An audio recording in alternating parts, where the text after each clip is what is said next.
Welcome back to WMT channel 5G। तो आज हम लोग केमिस्ट्री में पढ़ने जा रहे हैं रासायनिक समीकरण। रसायन शास्त्र में हम लोग रासायनिक समीकरण पढ़ने जा रहे हैं, मतलब केमिकल इक्वेशन। सबसे पहले हम लोग इसका परिभाषा देखते हैं कि परिभाषा क्या है इसका। तो हम लोग देखिए, जैसे लिखा हुआ है यहाँ पे, जब किसी रासायनिक अभिक्रिया को उसमें भाग लेने वाले, जब रासायनिक अभिक्रिया कराते हैं, क्रम बता चुके हैं रासायनिक अभिक्रिया किसको बोलते हैं, उसमें जब भाग लेने वाले पदार्थों तथा बनने, जैसे उसमें जो भाग लेता पदार्थ तथा बनने, उसके बाद जो पदार्थ बनता है, ठीक है, मतलब जो पदार्थ भाग लेता है उसे क्या बोलते हैं, अभिकारक, और जो पदार्थ बनता है उसको प्रतिफल, ये नहीं बोलते हैं। प्रतिफल को उसके संकेत और सूत्र, उसको जो संकेत होता है उस सूत्र, संकेत और सूत्र के माध्यम से दर्शाया जाता है, तो उसे इससे रासायनिक समीकरण कहते हैं। मतलब हम एक एग्जांपल लेंगे, एग्जांपल ज़्यादा समझ में आएगा। जैसे हम H2 लिए हैं और Cl2, इसको अभिक्रिया करा करके 2HCl बनाए हैं। मतलब यहाँ पे बोल रहा है जब रासायनिक अभिक्रिया, जब हम रासायनिक अभिक्रिया हम कराएं, यहाँ पे H2 + Cl2 को रासायनिक अभिक्रिया कराएं, उस मतलब अभिकारक हुआ यहाँ से यहाँ तक कौन चीज़, यहाँ ये जो H2 और Cl2 ये हो गया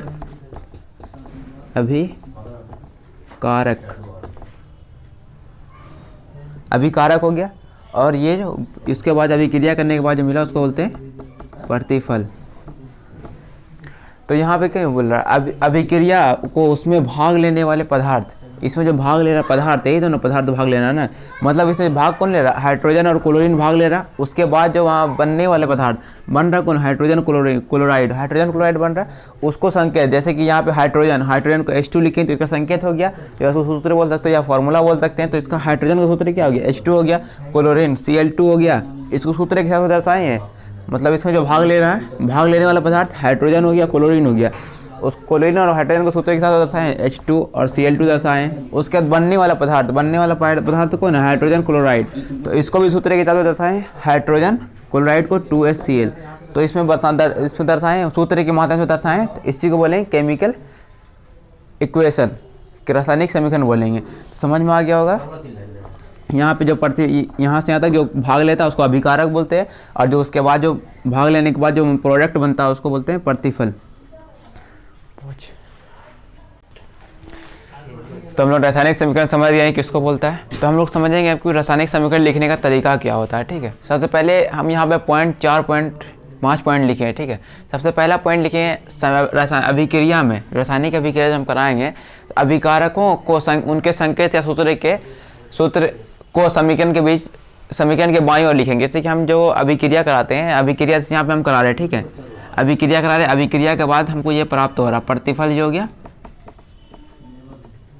और ये अभिकारक हो गया। तो यहाँ पे यही लिखा है, अभिक्रिया के अभिकारकों को उनके संकेत या सूत्र को समीकरण के बाईं ओर लिखा है। तो ये बाईं ओर लिखा हुआ है, ये मतलब यही इस बाईं ओर लिखा जाता है। अभिकारक हो गया, अभिकारक को बाईं ओर लिखते हैं, सबसे पहला नियम हो गया। उसके दूसरा नियम है अभिकारक के सूत्र के बीच में, जैसे हम सूत्र लिखे हैं यहाँ पे A और B एग्जाम्पल के लिए हैं। अगर यहाँ पे लिखेंगे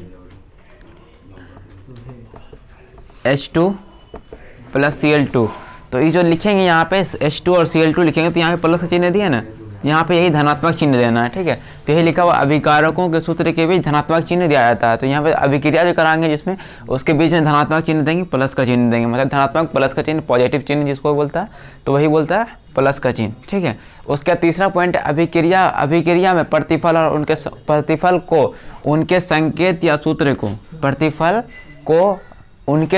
सूत्र को समीकरण के दाईं ओर लिखा जाता है। तो हम लोग देखेंगे यहाँ पे प्रतिफल जो हो रहा है, यहाँ पे C और D, यहाँ पे जो एग्जांपल में लिए हैं A + B एक अभिकारक है, उसका जो अभिक्रिया करने के बाद वो प्रतिफल बनाता है, C + D बनाता है, तो वही प्रतिफल हो गया। तो प्रतिफल को दाईं ओर लिखेंगे, ये एरो हो गया, एरो के दाईं ओर लिखेंगे, तो यहाँ पे हो गया C + D, तो ये प्रतिफल हो गया। तो यही लिखा हुआ अभिक्रिया को दाईं ओर लिखा जाता है, प्रतिफल को जो प्राप्त होगा अभिक्रिया करने के बाद उसको दाईं ओर लिखेंगे। और चौथा नियम ये वाला, प्रतिफल के सूत्र के बीच में भी धनात्मक चिन्ह देंगे। जैसे यहाँ पे C + D आया, यहाँ भी हम लोग पॉजिटिव चिन्ह देंगे। ठीक है, एग्जांपल के लिए यहाँ पे जैसे C + D लिखा हुआ है, यहाँ पे पॉजिटिव चिन्ह है ना, तो उसमें भी पॉजिटिव, प्रतिफल में भी धनात्मक चिन्ह देंगे, मतलब पॉजिटिव चिन्ह देंगे। अभिक्रिया और प्रतिफल को एक तीर द्वारा, यहाँ पे अब सबसे बड़ा जो पॉइंट लिखे हैं, जैसे A + B, यहाँ पे समीकरण माने हैं हम, उसके बाद यहाँ पे तीर दिए हैं, C प्लस D, ये तो मतलब अभिकारक हो गया